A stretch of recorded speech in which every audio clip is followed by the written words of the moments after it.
Hey guys, so atta is something that you will find in every Indian pantry, but atta can be used for making so much more than just chapati. And since Diwali is coming up, I'm showcasing atta ka laddu, a traditional sweet dish made with atta. Step 1 is to dry roast the cashew and the almonds.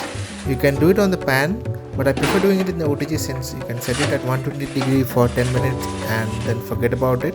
Put this in the mixer and coarse grind it. If you're going to use sugar, you should also grind that into a powder. If you're using powdered jaggery like I am, then you're already all set and you can begin the cook. Step 2 is the actual cooking. I'm using Ashirwad atta. You need to dry roast this atta for about 10 minutes in medium-low heat. You know it's done when the color changes and you get a very pleasant aroma. Incorporate the dry fruits and jaggery powder at this point, and then finally add ghee and evenly mix all the ingredients. Taste this mixture and add more jaggery or sugar if required.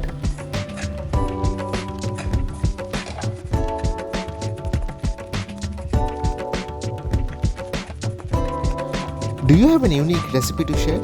You can participate in the Recipes with Ashirwad contest and stand a chance to win Amazon gift vouchers up to 7,000 for showcasing unique recipes featuring Ashirwad atta.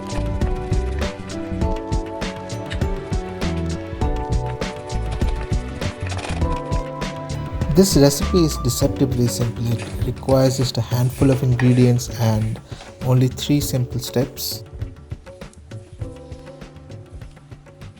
For the final assembly phase, transfer the mixture to a container and allow it to cool slightly. Grease your palm with ghee and shape the mixture into firm spherical laddus. And voila, your delicious Diwali treat is ready.